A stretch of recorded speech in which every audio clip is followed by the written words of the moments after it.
यहाँ पर आरएलपी ने 10 उम्मीदवारों की सूची अपनी जारी कर दी है। सबसे इंटरेस्टिंग ये कि भाई का टिकट काटकर बेनीवाल ने खुद चुनाव लड़ने का फैसला लिया है।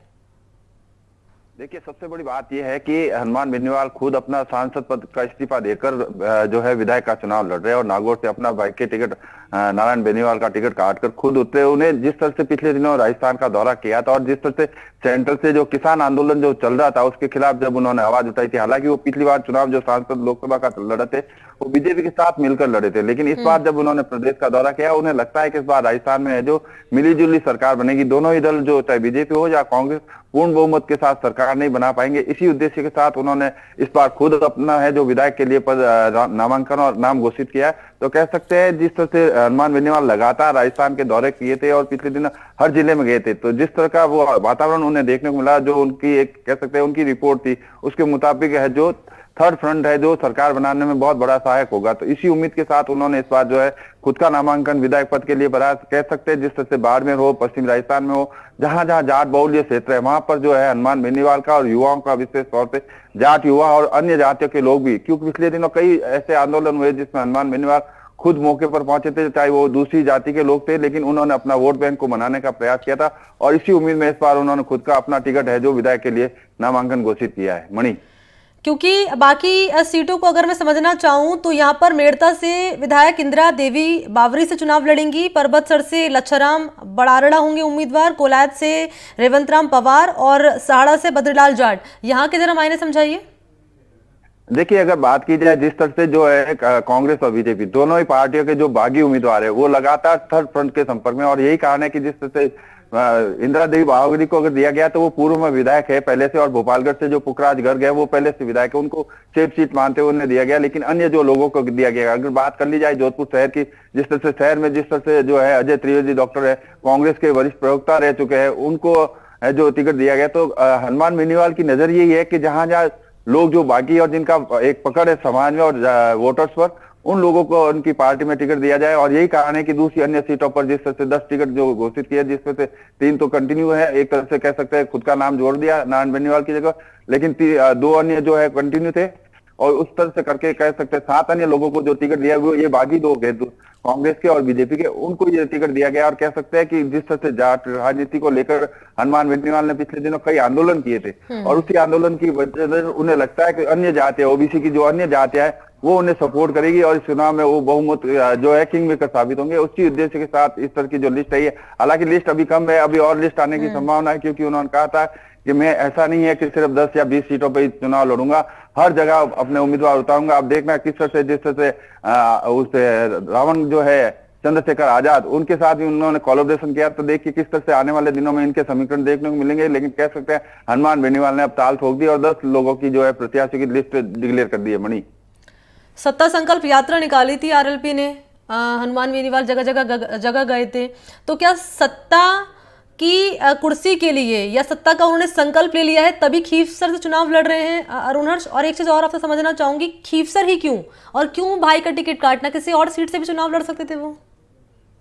अगर बात की जाए तो मणि, जिस तरह से पिछले दिनों जो छात्र संघ चुनाव नहीं होने थे और छात्रों की राजनीति को लेकर उन्होंने पूरे प्रदेश से और जयपुर में एक बड़ी मीटिंग भी की थी और हर जिले में जाकर छात्र संघ चुनाव को लेकर कांग्रेस को घेरने का प्रयास किया था। और जिस तरह से छात्र संघ चुनाव को लेकर घेरा था उससे एक माहौल बना था। और संकल्प यात्रा इसीलिए उन्होंने नाम दिया अपनी यात्रा का, जब अलग अलग संभागीय मुख्यालय में जाकर उन्होंने रैली की थी, फिर जयपुर में वहां रैली की थी, उसके बाद उन्हें लगा। और अगर बात की जाए उन्होंने जिस तरह से नागौर का अपनी सेफ सीट, किस लिए उनको पता है कि जिस तरह से वो लोकसभा चुनाव यहाँ से जीते थे और विधायक का भी चुनाव अगर लड़ेंगे तो यहाँ भी पूर्ण बहुमत से उनको जीत मिलेगी। तो कह सकते हैं एक वर्चस्व साबित करने के लिए कि वो देखिए आप लोगों के बीच में आ गया, एज ए विधायक के रूप में आपके साथ आया। पहले लोकसभा सांसद था, उस समय सेंट्रल ने हमारी बातें नहीं मानी थी, किसानों की बात नहीं मानी थी। और हनुमान बेनीवाल अपनी हर मीटिंग में कहते रहते हैं कि वो किसानों की राजनीति करते हैं, युवाओं की, छात्रों की राजनीति करते हैं, उनको जो है न्याय दिलाने में अपना जो सारा जोर लगा देते। तो कह सकते हैं इसीलिए उन्होंने अपना जो है नागौर की सीट चुनी है। वहीं अन्य मुद्दों को लेकर जिस तरह से घेरा, उन्हें लगता है कि इस बार जो है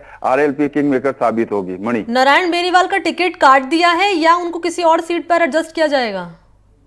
देखिए, अगर मणि बात की जाए नारायण बेनीवाल की, हालांकि वहां से तो टिकट काट दिया, लेकिन उनको किसी अन्य जगह, सेफ जगह पर उतारने के लिए है जो उनका मंथन चल रहा है। और ऐसा नहीं है कि नारायण बेनीवाल, हनुमान बेनीवाल का पूरा चुनाव जो है प्रबंधन संभालते हैं और ऐसा भी हो सकता है उन्हें चुनाव प्रबंधन की जिम्मेदारी दी जाए, लेकिन हमारे सूत्र ये कहते हैं कि नारायण बेनीवाल को भी सेफ जगह से उतारा जाएगा, क्योंकि पश्चिमी राजस्थान में और जाटों की राजनीति से अगर आप देखें तो दोनों ही पार्टियां, कांग्रेस बीजेपी दोनों ही, जिस तरह से ज्योति मिर्जा बहुत बड़ा नाम था कांग्रेस में, वो बीजेपी में चली गई है, अन्य जो नेता है जिस तरह से भागीरथ चौधरी है वो आए, तो ये कह सकते हैं जाटों की एक राजनीति राजस्थान में बहुत बड़ी लंबे समय से है। जाटों के बिना दोनों ही पार्टियां अधूरी होती है और ये कारण है हनुमान बेनीवाल खुद जाट समुदाय से आते हैं और नारायण बेनीवाल को भी किसी सेफ जगह पर उतारने का उनका मानस है। अब देखना ये है कि उनका कहां से नाम आता है। मणि, इंटरेस्टिंग तो ये था अरुण हर्ष, जब ज्योति मिर्धा को नागौर से उतारा गया उसके बाद कयास ये लगाए जा रहे थे कि इस बार का जो मुकाबला होगा वो मिर्धा वर्सेस बेनीवाल के बीच लड़ा जाएगा, लेकिन क्योंकि अब खीवसर से हनुमान बेनीवाल यहाँ टिकट यहाँ पर जो है उन्होंने यहाँ पर चुनाव लड़ने की बात कही है,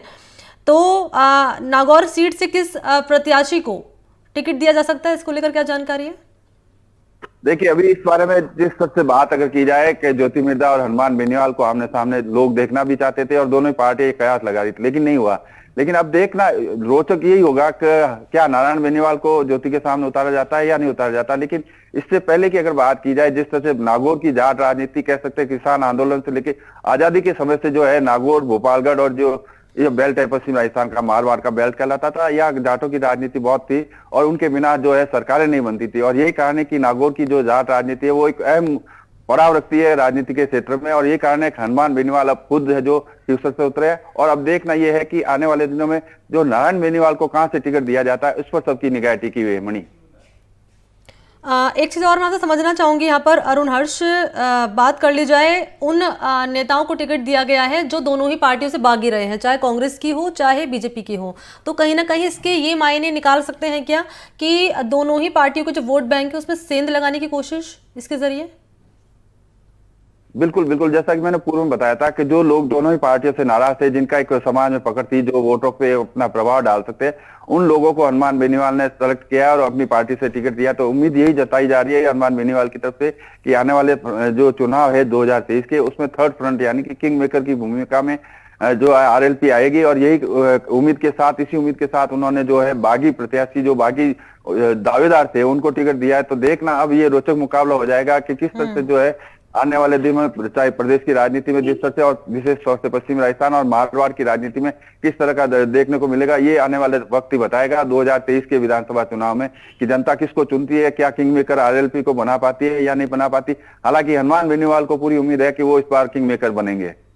मणि, किंग मेकर बनेंगे क्या? इसी के चलते जो है यहाँ पर जाट वोट बैंक को साधने की कोशिश की गई, जैसे कि आप बता रहे थे अरुण हर्ष शुरुआत में कि जो जाट वोट बैंक जिसके साथ होता है कहीं ना कहीं सत्ता का रास्ता उसके लिए वहां पर आसान होता चला जाता है। तो कहीं ना कहीं इसको इस तौर पर हम देख सकते हैं कि जाट वोट बैंक को साधने के तौर पर अरुण यहाँ पर जो है हनुमान बेनीवाल ने सभी सीटों पर सिर्फ जाट जो प्रत्याशी उनको उतारा है। नहीं, अगर बात की जाए सभी सीटों का तो नहीं कह सकते। जिस तरह से जोधपुर शहर से अगर ब्राह्मण को टिकट दिया गया, ओबीसी वर्ग है उनको भी उन्होंने जोड़ने का प्रयास किया, तो कह सकते हैं कि जो 10 लोगों की सीट आई उसमें अलग अलग जाति वर्ग के लोगों को जोड़ने का प्रयास किया। लेकिन इसमें कोई दो राय नहीं है मणि कि जिस तरह से जो है जाटों के बिना राजनीति अधूरी नहीं रहती। और यही कारण है कि पूरे बेल्ट में नागौर से लेके अगर बात की जाए बीकानेर, अगर बात की जाए सीकर, बात की जाए और पश्चिम राजस्थान की बात की जाए, तो तमाम उन जगहों पर जो है जाटों का बाहुल्य है। और जाटों का बाहुल्य होने के कारण से इसमें कोई दो राय नहीं कि जो जाट अगर जो किसी भी पार्टी को समर्थन देते हैं तो उसकी सरकार बनना निश्चित है। और यही कारण है कि बीजेपी ने जिस तरह से जाट वोट बैंक में सेंध लगी थी, उसके बाद कांग्रेस अपने जाट वोट बैंक को समेटने में लगी थी कि उनके कोई प्रतिनिधि चला नहीं जाए। हालांकि पिछले दिनों हेमाराम चौधरी ने अपनी तरफ से जो है कांग्रेस पार्टी के अध्यक्ष को इस्तीफा भेजा, उनकी उम्र हो चुकी है, वो चुनाव नहीं लड़ेंगे। तो बाड़मेर में जो हेमाराम चौधरी एक बड़ा नाम है, वहां पर अब किसको कांग्रेस टिकट देती है इस पर सबके नजर टिकी हुई है। हरीश चौधरी है, बड़ा नाम है, लेकिन हनुमान बेनीवाल ने यह भी कहा था कि वो बाड़मेर की जो जाटों की राजनीति वहां पर भी अपने प्रतिनिधि उतारेंगे। ओसिया का भी उन्होंने दावा किया था कि ओसिया में भी अपना प्रतिनिधि उतारेंगे। ये वक्त बताएगा कि आने वाले 2 दिनों में किस तरह से लिस्ट जारी होती है। लेकिन कह सकते हैं जाटों के अंदर की जो राजनीति है वो बहुत बड़ी राजनीति है और दोनों ही पार्टियों के अंदर अपना एक वर्चस्व रखती है। मणि, बहुत शुक्रिया आपका अरुण हर्ष, तमाम जानकारी साझा की आपने और महत्वपूर्ण बातें जो हैं वो उन्होंने रखी हैं इस दौरान। शुक्रिया आपका अरुण हर्ष तमाम जानकारी के लिए। बात